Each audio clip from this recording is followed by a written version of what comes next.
Hello everyone, welcome to all of you in exam Guru. दोस्तों, आज 30 जुलाई को एयरफोर्स का शिफ्ट 1 एंड शिफ्ट 2 ओवर हो चुका है और आज के पहले दोनों शिफ्टों में पूछे गए सारे क्वेश्चंस का एनालिसिस मैं आपको इस वीडियो में कराने वाला हूं। दोस्तों, इससे पहले जितने भी शिफ्ट हुए हैं उन सभी का एनालिसिस वीडियो मैंने अपलोड कर रखा है, तो आपको जिस भी शिफ्ट का एनालिसिस देखना है आप चैनल के प्लेलिस्ट में जाकर देख सकते हो। और इन सारे क्वेश्चंस का PDF भी मैंने अपने वेबसाइट examgurujob.com पर अपलोड कर दिया है और लिंक डाल दिया है वीडियो के डिस्क्रिप्शन बॉक्स में। दोस्तों, आज का दोनों ही शिफ्ट काफ़ी इजी लेवल का आया था, तो यहाँ पर English, maths, GK and reasoning में जितने भी क्वेश्चंस पूछे गए हैं वो बिल्कुल रियल एंड ऑथेंटिक क्वेश्चंस मैं आपको इस वीडियो में सॉल्व करवाऊंगा। साथ ही में दोस्तों यहाँ पर बहुत सारे क्वेश्चंस रिपीट भी हुए हैं, तो जिनका भी पेपर 31 जुलाई को है वे लोग इस वीडियो को लास्ट तक जरूर देखें। और दोस्तों, वीडियो स्टार्ट करने से पहले air force X and Y group का कट ऑफ किया जाएगा, इसके रिगार्डिंग मैंने कंप्लीट एनालिसिस का वीडियो आज मॉर्निंग में अपने नए चैनल एग्जाम गुरु 2.0 पर अपलोड कर दिया है। इस वीडियो का लिंक आपको वीडियो के डिस्क्रिप्शन बॉक्स में मिल जाएगा, तो आप उस पर क्लिक करके पूरा वीडियो जरूर देखें, जिससे आपको आइडिया लग जाएगा कि आपके कट ऑफ इस बार क्या रहने की उम्मीद है। साथ में दोस्तों, आप हमारे नए चैनल पर विजिट करें तो उस चैनल को भी जरूर सब्सक्राइब कर लें, क्योंकि वहाँ पर मैं आपको हर एक एग्जाम से रिलेटेड सारी इन्फॉर्मेशन देते रहूँगा और इस चैनल पर आपके सारे क्लासेस चलेंगे। चलिए दोस्तों, अब आज का एनालिसिस वीडियो स्टार्ट करते हैं। तो यहाँ पर दोस्तों शिफ्ट 1 एंड शिफ्ट 2 के कुछ क्वेश्चंस मिक्सअप हो गए हैं, तो आप देख लेना कि आपके शिफ्ट में कौन कौन से क्वेश्चन पूछे गए थे। सबसे पहले दोस्तों यहाँ पर देखो, ट्रेंड में थोड़ा सा चेंज देखने को क्या मिला है कि आज तक के जितने भी पेपर हुए थे उसमें आपका रागा का शिफ्ट थोड़ा सा लेंदी आ रहा था और इंग्लिश आपके ईजी आ रहे थे। लेकिन आज जैसा कैंडिडेटों का कहना है कि आपके जो इंग्लिश के पेपर थे ना, वो थोड़ा सा इसका लेवल अप किया गया है बाकी दिनों के तुलना में, और रागा का पेपर आज काफ़ी इजी आया है और कैलकुलेटिव भी नहीं था। अगर आपने कॉन्सेप्ट क्लियर कर रखा है तो आप सारे क्वेश्चन सॉल्व कर सकते थे। सो गाइज, यहाँ पर आपको टेंशन लेने की ज़रूरत नहीं। जिन लोगों को लगता है कि कोई शिफ्ट हार्ड आया था, कोई शिफ्ट इजी आया था, तो आपके दो पेपर हैं इंग्लिश एंड रागा। पेपर को तैयार इस बैलेंस वे में किया गया है कि आपके कोई भी शिफ्ट ना तो ज़्यादा हार्ड होंगे ना ही कोई ईजी होंगे, बस आपको थोड़ा बहुत का फ़र्क देखने को मिल सकता है। तो किसी को भी इसमें लॉस नहीं होने वाला और किसी को भी एक्स्ट्रा प्रॉफिट नहीं मिलने वाला। आपने जैसी तैयारी की होगी, जिस प्रकार की प्रिपरेशन किया होगा, वैसा ही आपका रिजल्ट आएगा। चलिए अब देखते हैं क्या क्या क्वेश्चन पूछे गए थे। तो सबसे पहला क्वेश्चन यहाँ पर आया था दोस्तों इंग्लिश का एक, अनॉय का नाउन क्या होगा। ठीक है, अनॉय वर्ड ऑलरेडी आपका पूछा जा चुका है, सिनोनिम या एंटोनिम ऐसे करके कुछ क्वेश्चन आया था इसका पिछले शिफ्ट में। तो दोस्तों, अनॉय जो होता है ना, इसका मतलब है किसी को तंग करना, और अगर हम बात करें इसके नाउन फॉर्म की तो यह आपका हो जाएगा एनॉयंस। इसके बाद अगला जो क्वेश्चन यहाँ पर आया है वो था वेनेट्रेट का सिनोनिम क्या होगा। तो दोस्तों, वेनेट्रेट का मतलब होता है किसी के प्रति आस्था से झुक जाना या फिर किसी के प्रति सम्मान प्रकट करना। तो यह होगा आपका एडमायर, वर्शिप या फिर ग्लोरी। इसके बाद अगला क्वेश्चन यहाँ पर आया था कन्फर्म का एंटोनिम क्या होगा। तो देखिए, कन्फर्म का जो एंटोनिम है ना, वो बिल्कुल रिफ्यूट होगा और यही आपके ऑप्शन में भी दिया हुआ था। तो जिन लोगों ने भी इस क्वेश्चन का रिफ्यूट ऑप्शन टिक आउट किया है, आपका आंसर बिल्कुल करेक्ट है। इसके बाद अगला क्वेश्चन यहाँ पर आया पूछा गया था सस्पेंड का सिनोनिम क्या होगा। तो देखिए, सस्पेंड का मतलब क्या होता है, किसी भी को भी रद्द कर देना या फिर बाहर कर देना। तो यह हो जाएगा आपका रेस्ड, एडजॉर्न्ड, होल्ड ऑफ या फिर पुट ऑफ और फिर स्टॉप। इसके बाद अगला क्वेश्चन यहाँ पर पूछा गया है कॉन्ग्रेचुलेट का स्पेलिंग एरर। ठीक है, कॉन्ग्रेचुलेशंस का यहाँ पर 4 ऑप्शन दिया गया था और आपको बताना था कि कौन से ऑप्शन में जो बिल्कुल स्पेलिंग करेक्ट है। तो कॉन्ग्रेचुलेशन का करेक्ट स्पेलिंग है दोस्तों CONGRATULATIONS। ठीक है। इसके बाद अगला क्वेश्चन यहाँ पर पूछा गया था कि कॉक एंड बुल स्टोरी का इडियम क्या होगा। तो इसका मतलब होता है दोस्तों इनक्रेडिबल स्टोरी एज ट्रूथ। ठीक है, यानी कि जो अविस्मरणीय स्टोरी हो और सच्ची स्टोरी भी हो। नेक्स्ट, इसके बाद अगला क्वेश्चन यहाँ पर देखिए फिजिक्स का क्वेश्चन है पृष्ठ तनाव की बीमा क्या होती है, यानी कि डायमेंसिटी पूछा गया पृष्ठ तनाव का। तो यह होता है दोस्तों का आपका MT⁻²। इसके बाद एक और क्वेश्चन यहाँ पर फिजिक्स का ही है आपका कि जब पृथ्वी सूर्य का चक्कर लगाती है तो क्या नियत रहता है। तो देखिए, जब पृथ्वी सूर्य का चारों ओर चक्कर लगाती है तो वहाँ पर जो कोणीय संवेग है वो आपका संरक्षित रह जाता है। यानी कि यहाँ पर क्या है, कोणीय संवेग कहने का मतलब क्या है, एंगुलर वेलोसिटी जो है इसका वो यहाँ पर संरक्षित रह जाता है। इसके बाद नेक्स्ट क्वेश्चन पूछा गया था कि एंड्रॉयड क्या है। तो दोस्तों, एंड्रॉयड आपका एक मोबाइल ऑपरेटिंग सिस्टम है। इसके बाद अगला क्वेश्चन आया था कि वर्तमान में भारत के जल सेना प्रमुख कौन हैं, यानी कि जो इंडियन नेवी है इसके चीफ कौन हैं। दोस्तों यहाँ पर इंडियन नेवी के चीफ हैं आर हरि कुमार। इसके पहले आपका थल सेना प्रमुख पूछा गया था जिनका नाम था मनोज पांडे। और अगर अभी बात करें हम वायु सेना प्रमुख के तो वी.आर. चौधरी इनका नाम है। ये सारे क्वेश्चन दोस्तों मैंने आपको एग्जाम से जस्ट 1-2 दिन पहले कंप्लीट करवाया था। इसके बाद अगला क्वेश्चन देखिए यहाँ पर। नेक्स्ट क्वेश्चन पूछा गया कि वेदों की ओर लौटो यह नारा किसने दिया है। तो दोस्तों यह नारा दिया गया था दयानंद सरस्वती के द्वारा और इन्होंने ही आर्य समाज की स्थापना की थी और सत्यार्थ प्रकाश की भी रचना की है।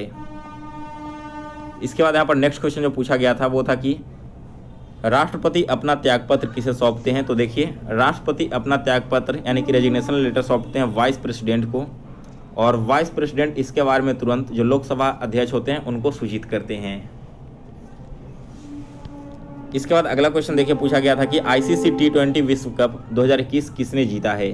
तो दोस्तों यह जीता था आपके ऑस्ट्रेलिया ने, ठीक है। और यहाँ पर उप विजेता यानी कि जो रनर अप रहा था वो था आपका न्यूजीलैंड। और दोस्तों इसका जो आयोजन हुआ था वो आपका हुआ था संयुक्त अरब अमीरात में। इसके बाद आपका एक लॉजिकल ऑर्डर रैंकिंग करके कुछ क्वेश्चन आया था जिसमें इस तरह से सेप्टा, ऑक्टा, हेक्सा, नोना इस तरह से दिए गए थे और आपको बताना था कि इसे असेंडिंग में या फिर डिसेंडिंग में अरेंज करना है। तो यहाँ पर सेप्टा का मतलब 6, ऑक्टा का मतलब यहाँ पर मैंने थोड़ा सा गलत कर दिया, यहाँ पर हेक्सा आना चाहिए। हेक्सा का मतलब 7 होता है। फिर आपका क्या आता है, सेप्टा का मतलब 7, ऑक्टा का मतलब 8 और नोना का मतलब 9।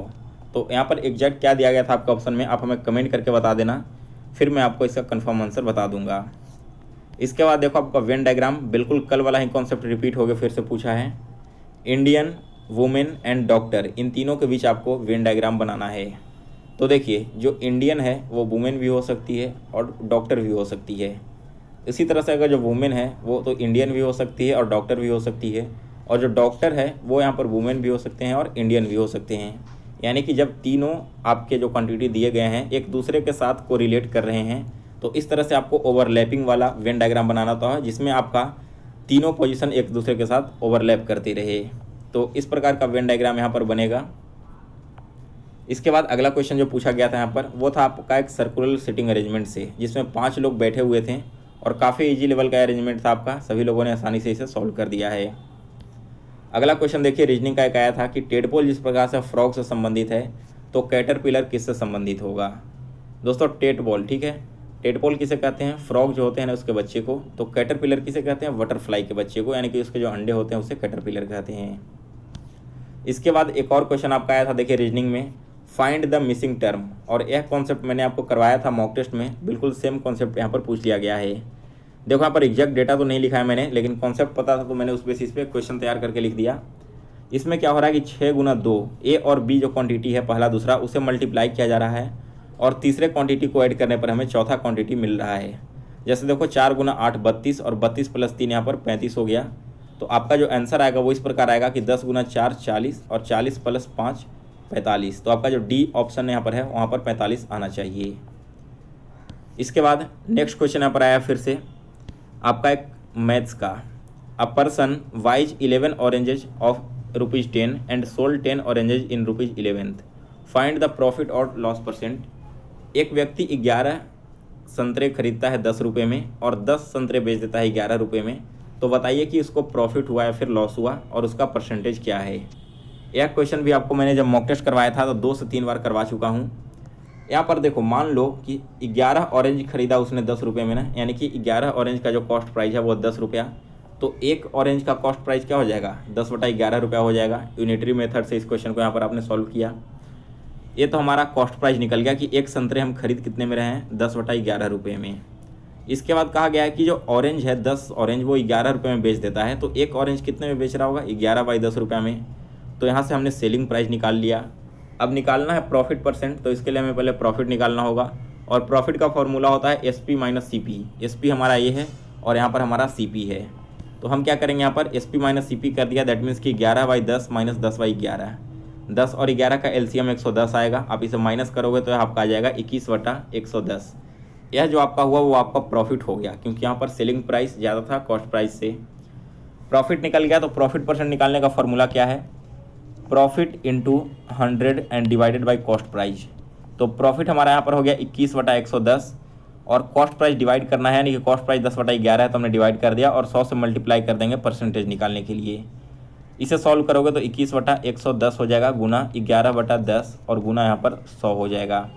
काटोगे तो 10 टाइम्स कटेगा, ये 100 से 100 कट गया तो बचेगा आपका 21, यानी कि 21% का टोटल प्रॉफिट यहाँ पर आपको हो रहा है इस ट्रांजेक्शन में। इसके बाद देखो एक और क्वेश्चन आपका आया था, या फिर आपका पिछले दिनों से ही रिपीट हुआ है कॉन्सेप्ट, शायद कल या परसों के शिफ्ट में यह सेम क्वेश्चन पूछा गया था। क्वेश्चन क्या था कि ए से बी तक की जो दूरी है उसे कोई व्यक्ति 2 किलोमीटर प्रति घंटे की चाल से तय करता है और वापस बी से ए वो 3 किलोमीटर प्रति घंटे की चाल से आता है। इस पूरे जर्नी में उसे 10 घंटे का समय लगता है, तो बताइए कि ए से बीच के बीच दूरी क्या होगी। मान लो ए से बीच के बीच जो दूरी है वो है x किलोमीटर का, ठीक है। तो पहला जो x किलोमीटर चला वो आपका चला है कितने से, 2 किलोमीटर प्रति घंटे की चाल से, और दूसरा जो x किलोमीटर चला यानी कि वापस आने वाला वो चला है 3 किलोमीटर प्रति घंटे की चाल से। और आपको पता है कि टाइम इक्वल टू क्या होता है, डिस्टेंस अपॉन स्पीड। तो यहाँ पर हमारा टाइम हो गया, ये डिस्टेंस हो गया, ये स्पीड हो गया। दोस्तों यहाँ पर जो टाइम लगा और यहाँ पर जो टाइम लगा दोनों को ऐड करने पर हमें 10 घंटा मिलना चाहिए, यही क्वेश्चन में दिया गया है ना। तो इसे हम फिर से यूनिटरी मेथड से सॉल्व करेंगे। 3 और 2 का एलसीएम 6, यहाँ पर 3x + 2x हो जाएगा इक्वल टू 10। तो यहाँ से हम x का वैल्यू निकाल सकते हैं, क्या हो जाएगा 10 × 6/5। तो 5 से 10 कटेगा 2 टाइम्स और 2 × 6 क्या हो जाएगा 12 किलोमीटर। दैट मीन्स कि ए से बीच की बीच दूरी 12 किलोमीटर है। और अगर आपसे क्वेश्चन में पूछा गया होगा कि उसने टोटल कितनी दूरी तय की, तो ए से बी जाने में 12 किलोमीटर लगा और वापस आने में 12 किलोमीटर, यानी कि टोटल उसने 24 किलोमीटर दूरी तय की है। तो यह डिपेंड करता है कि आपके क्वेश्चन में फाइनल आंसर क्या पूछ रहा है। सो गाइज अभी तक जितने भी क्वेश्चन मुझे मिले थे फर्स्ट एंड सेकंड शिफ्ट के, उनका सॉल्यूशन मैंने आपको करवा दिया। अगर आपको वीडियो पसंद आया हो तो इसे लाइक और शेयर करें। साथ में दोस्तों आप सभी लोग कट ऑफ वाला वीडियो जरूर देख ले जाकर, लिंक वीडियो के डिस्क्रिप्शन बॉक्स में दिया गया है। मिलते हैं फिर से नेक्स्ट वीडियो में, तब तक के लिए जय हिंद जय भारत।